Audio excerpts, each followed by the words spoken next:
Alright, in this video we're going to be dealing with trig equations. So let's start right away.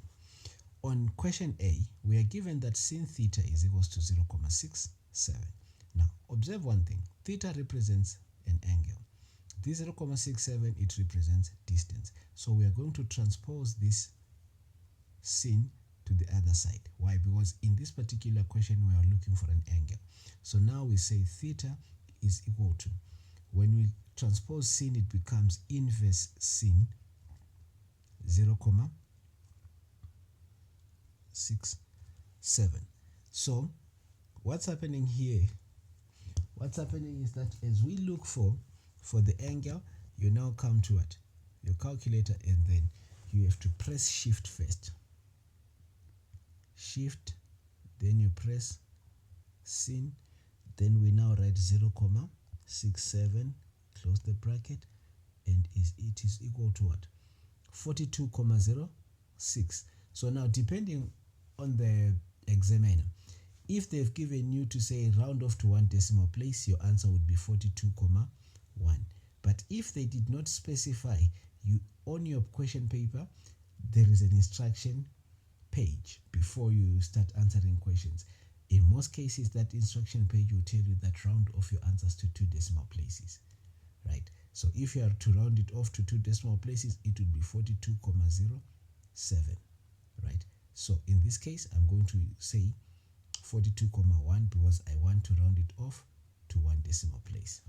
So then we conclude here that theta is equals to 42.1 degrees. And just like that, we are done. Now, when we come here to the question B, what does it say? Question B is specific. It says that cos, open bracket, theta minus 20 degrees, right, is equal to what? It is equal to 0.67. So what do we do here? First thing, we are looking for an angle here. So we're going to transpose the cos. So we're going to say that because we're transposing the cos, then the brackets, they fall off. So now we say that theta minus 20 degrees is equal to inverse cos, open bracket, 0.67. All right. So what are we going to do on the next stage? We still say theta minus 20 degrees. Why? I can't transpose this because it's degrees, and here we haven't found the angle. So now I bring out my calculator, then I say inverse cos 0.67 is equal to, then the answer that I get is what? 47.932, and it's a lot of decimal numbers. So at this stage, I do not round off because I'm not yet on the final answer. So what do I do in that case? I now write that I've got 47.93. Then because of the lot of decimal numbers, I don't write all of them. I now use the ellipsis and I put the degrees here. That's what I do. Then now I can transpose this negative 20. Now I say theta is equals to 47.93 ellipsis degrees plus this 20 degrees. When I add the 20 degrees, it becomes 67. So I can conclude that therefore theta is equals to 67.9. Remember, I'm rounding off to 1 decimal place. So I've got 67.9 degrees. I'm rounding off my final answer to 1 decimal place. And just like that, I'm done.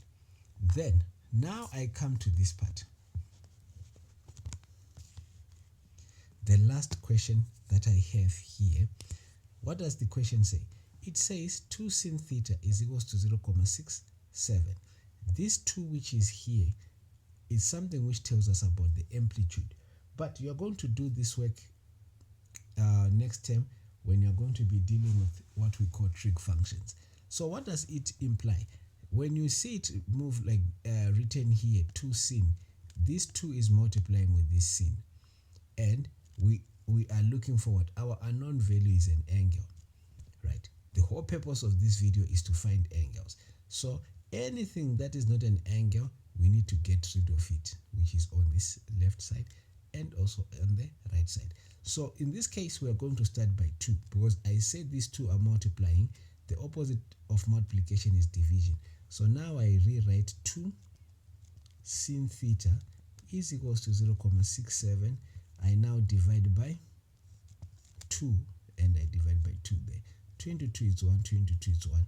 So now I've got sin theta, which is equals to 0.67 over 2. I won't be punished for carrying it like this, right? I do not want to work with a lot of decimal numbers. That's why I'm not pressing the calculator.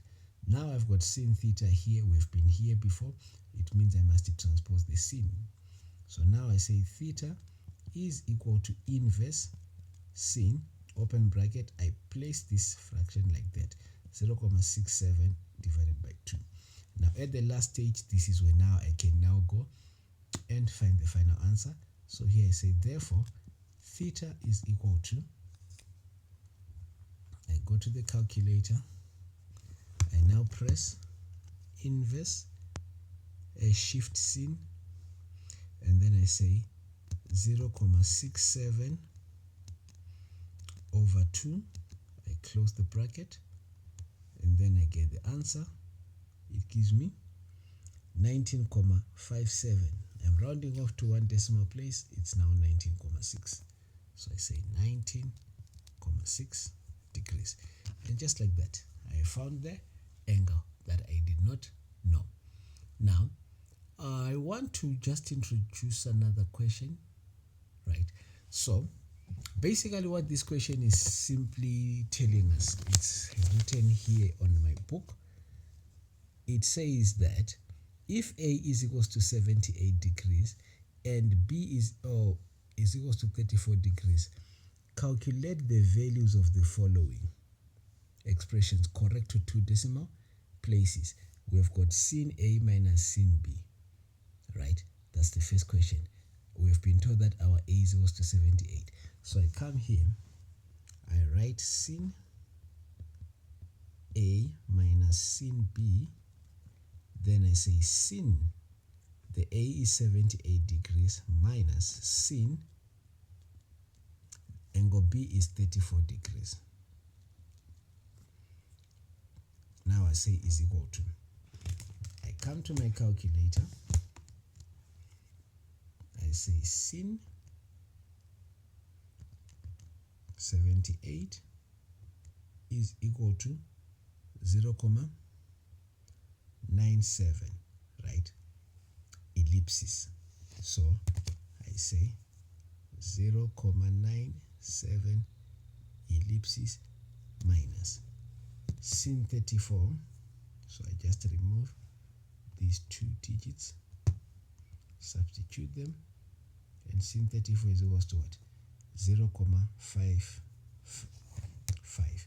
So minus 0.55 ellipsis degrees, which is equal to, now I want the final answer and I must round it off to one decimal place.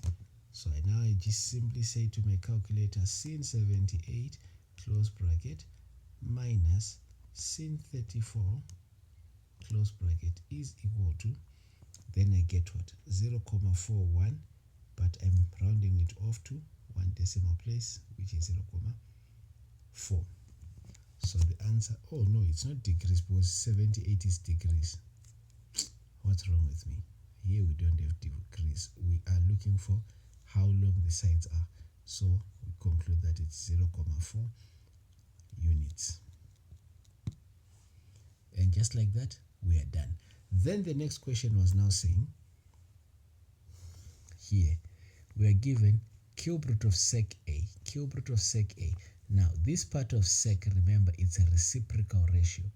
And we say that we have got what? Sec is the opposite of what? Cos. Right? So, if I'm given cube root of sec A, and I know that the opposite of sec is what? Cos. it means that here they want cube root of. Now remember I said under the video of reciprocal ratios, right? In this particular case, I'm going to write 1 over cos. That's the sec which I'm going to use. I'm not going to use the hypotenuse of adjacent because I'm dealing with an angle. Angle A, I was told here that angle A is equals to what? 78 degrees. So I've got 1 over cos 78 degrees. And I was never told anywhere without the use of a calculate. Actually, the instruction, if I continue with it, it says calculate the values of the following expressions correct to 2 decimal places. So this answer should be to 2 decimal places, right? So I come here now, I look for the cube root. So I say cube root of 1 over cos 78. I close the bracket and then I find the answer. What do I get? 1,688. But it's 2 decimals, so which means I look at the third decimal, which is 8, and 8 is above 4, so I must add a 1, and 8 plus 1 is equals to 9. So my final answer is 1,69. 1,69 units. And just like that, I'm done. Right? Thank you. Let's meet on the next video. On the next video, I'm going to be showing you how to calculate Euclidean angles using a past exam paper. Please do not forget to like, subscribe, comment, and share. Till the next video.